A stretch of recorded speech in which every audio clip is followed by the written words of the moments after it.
Conor McGregor won the featherweight title in 2015 and became the double champ in 2016 and fought Floyd Mayweather in 2017, being one of the most lucrative runs to stardom in the history of the UFC. No, not just the UFC, the history of sports. But we all know that story, but how did Conor McGregor become the Mad King? Can he ever retake his crown? Let's find out. What happened to Conor McGregor and why it's the UFC's fault he went down this path? Just as a refresher, after Conor fought Floyd, he started losing it, from coke allegations to cheating on his wife to hitting someone in a bar to throwing a dolly at a bus that a bunch of UFC fighters were on. All of this was in the build-up to McGregor Khabib, the biggest fight in UFC history, where Conor came off more like a king who had lost his mind than a king coming to free his people. It's almost Shakespearean in a sense, how someone who was once so cold and calculated became this much of a loose cannon, and then he's going up against a stoic Khabib who's like a bald eagle, completely clean and completely stone cold. In 2023, more context was given to this whole situation and build up when the McGregor Forever documentary came out, which is honestly a good project, a little unfocused, but really served to give us some footage on that time where his coach John Kavanagh essentially said training persisted of Conor beating his sparring partners to a pulp, dipping out, and rumors of drinking and partying during camp lingered, and to this point it seemed like Conor had lost his edge. But the thing is, even when the fight actually happened, although Conor lost, it's pretty easy to say that Conor did the best out of everyone that fought against Khabib, from defending takedowns to landing strikes to having moments. Don't get me wrong, Conor got the pulp beat out of him too, but some guys didn't even get to the point of fighting back against Khabib. He had never lost a round to this point, but it seemed as though this loss had almost helped Conor regain his focus. It's a phenomenon that many talk about, but when you start winning and keep winning, sometimes you have to be brought down to remember your hunger, which is common in combat sports. From Tyson to Tyson Fury to Jon Jones, all talk about the self-destruction due to the fact that for highly ambitious people, one of the worst things that can happen is reaching the mountaintop and finally achieving your goals. For Conor McGregor, that was definitely true. He was never the type to be satisfied by title defenses, and the Floyd fight and Proper 12 satisfied the urge for money, but to do something truly special is what he wanted, something that had never been done before. So by losing, he almost gained a purpose again, especially due to the fact that he was on probation because of the dolly incident, where he was then sentenced to do community service at a church. And I think in seeing that, most Conor fans thought that it was time for the real takeover part 2, because he had completely relocked and he had completely found himself by being in a situation where he was completely taken away from his surroundings, stuck at one point, a church, for that amount of time. He had a lot of time to reflect on what he really wanted. So now we get to the point that I think really defines what would be the most pivotal moment in Conor's downfall, and this is a pretty unanimous opinion that the likes of Chael Sonnen even agree with, and this is Conor Cowboy. So for one, in the build-up, he really was supposed to fight Gaethje at the time, who had just beat Cowboy, but for one reason or another that fight never happened. Conor had been gunning for a fight for a while, and he kept on using the word season as a run of 3 or 4 fights in 2020. So with Cowboy as a tune-up, it really wasn't that significant to him who the opponent was. Either way, he wanted a proper run at the title. The other weird thing about this fight was that it was 2 lightweights fighting at 170, but it also saw a shift in the mentality of Conor. No longer focused on getting in the head of his opponent, but repurposing his obsession into making an absolute masterpiece in the octagon, obsessing over the minute details of mixed martial arts, and not focused on getting into the head of his opponent, but instead of reinventing the wheel and improving his craft. And this seemed like a good solution to his issue. We are not talking about sport or business or any other pursuit. This is fighting, the game where you can literally die. You need to put your mind to a place that can push you beyond your limits. And seemingly though, Conor's interviews and everything we've seen in the notorious McGregor Forever documentary, if Conor could allocate his mind towards this, it seemed like the proper solution, and given how the fight went,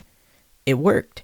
Starching Cowboy 40 seconds using new techniques like shoulder strikes, as well as catching Cowboy with a head kick, but this all worked against Conor. When you want a tune-up fight, general octagon and fight time is key, to get a feel again of being hit, remembering what it's like to be tired, and because he beat Cowboy in the time that he did, of course it's impressive, don't get me wrong. He even achieved the accolade of the first fighter to get 3 knockouts in 3 different divisions, but there still was a lot of rust there because he didn't actually fight for that long. And here's where the issue of the UFC came in. Conor was gunning for a fight after this, begging the UFC for another fight, and there were so many on the table. Conor Nate 3, Conor Masvidal, Conor Gaethje, hell, even Conor Khabib again, but he just wouldn't get booked. And with this fight taking place in January 2020, we all know what happened in March. But still, during COVID, Conor was still gunning for a fight, and because of this, he was trying to schedule charity boxing matches with pretty much anyone, getting traction with a Manny Pacquiao charity match. He had decided to just do his own thing. The UFC wouldn't book him, so he was just gonna fight whoever, until traction started building towards a Dustin Porier charity fight, which seemed like it was actually gonna happen. So naturally, when the UFC saw this, they decided decided that they had to book him, because if they're gonna fight, you're gonna fight in the UFC. Maybe this was all a play by Conor to force their hand, but Conor had finally found his opponent in Dustin Porier. With all the history of it being a rematch of now two legends who went on to both hold belts and more mature than ever, we saw the same Conor retold, excited for the challenge, constantly speaking of it being a masterpiece of her performance and a true display of mixed martial arts, a fight that was bound to lead to Conor vs Khabib too. Not that Dustin was a slouch, but he always had looked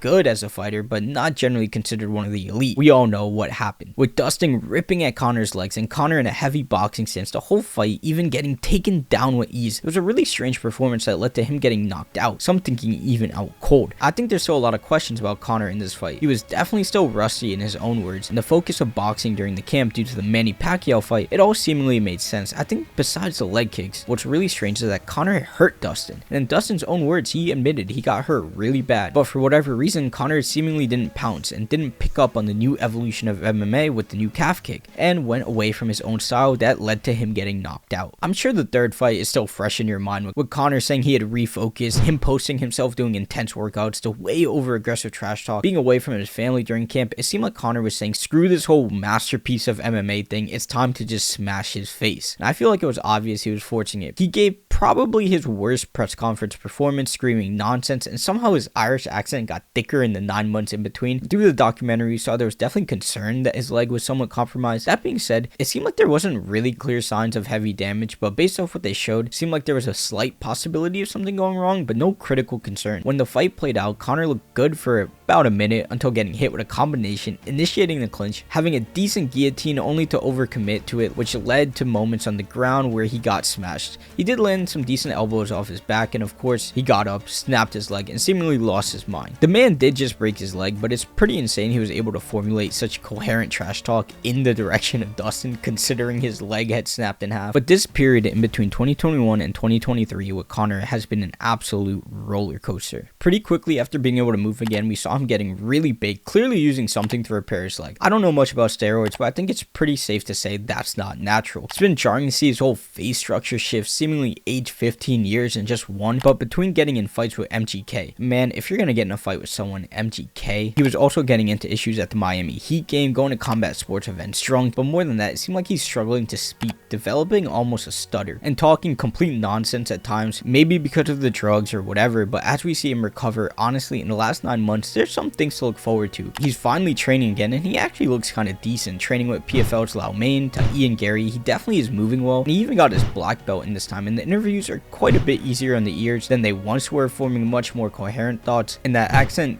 is still just getting thicker by the day, but he's implied that he's playing into it a bit, making fun of people criticizing him, but who knows, he might just be trying to play it all off. But he also seemed to be in the same struggle with the UFC of not booking him a fight. Him versus Chandler was supposed to be December, and then it was supposed to be on UFC 300, but that still has not been officially booked. It's almost sad to see him going to events calling out KSI, talking about Jake Paul, boxing Manny Pacquiao again, even fighting Canelo. I know a lot of people are mocking him for this, saying he sounds delusional, but I get a different vibe. I think the man just wants to fight. We see this a lot with fighters recently. Volkanovski just going crazy when you're not fighting, and I think he wants something to do. He seemingly goes to every combat sports event. In a latest interview, he begged the UFC to get this fight done and saying enough is enough. From the UFC's perspective, I don't really get why this fight isn't done. I don't really get why he hasn't been booked against Chandler either. Conor is 35. No one knows how good or not good he is anymore. So why not throw him on 300, get that massive payday, and build up all the starts on the undercard? The only real logic there could be that they want 2 massive paydays with Conor and UFC 300,